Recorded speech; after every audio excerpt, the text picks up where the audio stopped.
le but de ma recherche, c'est de comprendre comment le Soleil varie et comment cette variabilité affecte ou impacte les atmosphères des planètes du système solaire.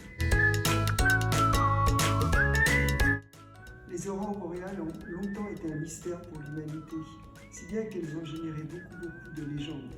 Une des légendes les plus fameuses, c'est la légende du renard qui crée les aurores boréales en tapant dans la neige avec sa queue et ça fait des gerbes de neige qui s'envolent vers le ciel avec plein de couleurs et qui créent les aurores. Mais il y a d'autres légendes. Selon certaines peuplades, c'est leur dieu qui allumait sa pipe et la fumée de la pipe créait des aurores boréales. Et selon d'autres, c'est les chevaux du diable qui venaient sur les aurores chercher les âmes des morts. Depuis, on a bien compris ce que sont les aurores boréales et c'est encore plus poétique que ça. Les aurores boréales, c'est le dernier maillon d'une chaîne qui relie le soleil et l'atmosphère, la haute atmosphère.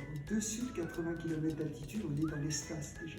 Le soleil envoie en permanence de l'électricité dans l'espace, comme dans nos fils électriques.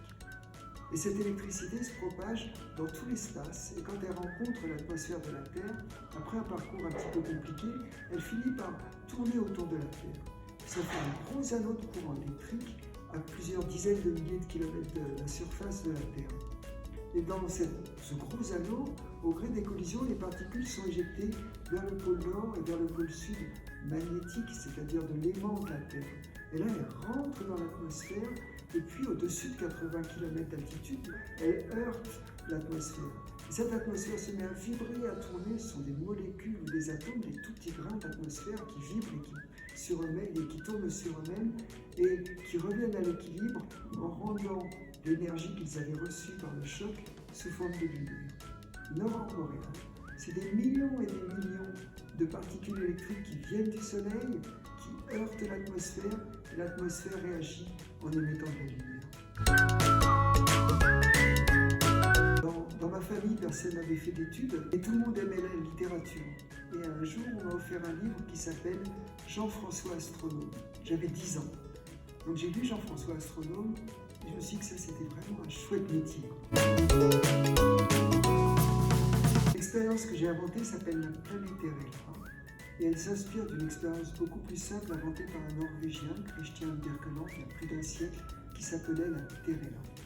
Dans la Planéterella, on fait exactement ce que j'ai raconté tout à l'heure. On envoie de l'électricité avec un générateur électrique, une grosse pile, dans une enceinte, dans une cloche. Ça ressemble à un aquarium qu'on retourne. Et dans cet aquarium, on fait un vide d'air, pas complètement vide, on n'enlève pas tout l'air, mais on fait suffisamment de vide pour que ça ressemble à ce qu'il y a à 80 km d'altitude. Et l'électricité, c'est comme l'électricité qui vient du soleil, elle heurte l'atmosphère. Alors j'ai mis une petite sphère dans ma Planéterella avec un aimant dedans, ça ressemble à une petite terre. Et donc l'électricité vient vers la petite terre, fait ce parcours compliqué dont je parlais tout à l'heure autour avec les collisions, les particules qui viennent ensuite se concentrer autour du pôle nord et du pôle sud de l'aimant qui est à l'intérieur de la petite planète et qui recrée des aurores boréales. L'électricité du soleil, on lui a donné ce joli nom de vent solaire. Alors si le vent solaire arrive lentement, et lentement pour nous c'est 200 km par seconde, il va être arrêté dans l'atmosphère au-dessus de 200 km d'altitude. Il va heurter de l'oxygène qui va rayonner dans le rouge. Si le vent solaire arrive avec la vitesse habituelle qui est de 370 km par seconde, alors elle va pouvoir descendre un peu plus bas puisqu'elle est arrivée plus vite. Et là, elle va heurter aussi l'oxygène, mais avec l'énergie qui lui a été donnée par collision, cet oxygène va rayonner dans le vert. Et de temps en temps, le soleil envoie un vent solaire plus rapide, des grosses bouffées, on appelle ça des éruptions, et ce vent solaire arrive jusqu'à 1000-1500 km par seconde, et là il va pouvoir descendre plus bas, jusqu'à 80 km d'altitude, où il rencontre l'autre molécule qui forme notre atmosphère, l'azote. Et cet azote rayonne dans le mauve, dans le rose, beaucoup dans le mauve, un petit peu dans le bleu, un petit peu dans le blanc pâle, un peu laiteux, tout un tas de couleurs. Donc chaque couleur nous raconte une histoire, elle nous dit qu'est-ce qui est arrivé du soleil. Pour voir des aurores boréales, il faut d'abord aller là où il y en a. Et là où il y en a le plus souvent, eh bien c'est autour du pôle nord magnétique.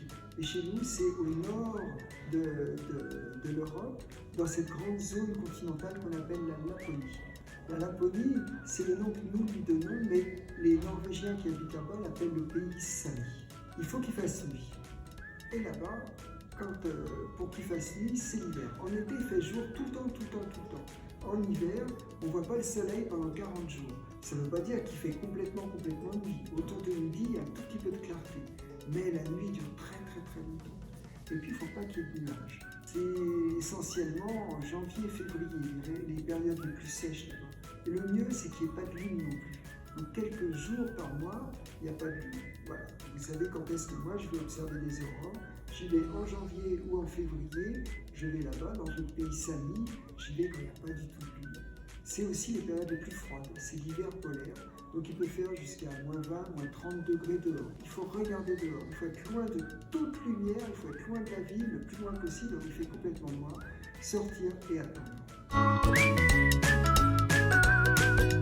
Moi je suis juste chercheur, je fais beaucoup de recherches au laboratoire, mais j'admire beaucoup ces images que vous arrivez à trouver, des postillons, des choses auxquelles moi j'aurais jamais pensé, qui sont claires, qui sont des belles images et qui permettent de mieux expliquer aux enfants ce que moi je comprends et je connais.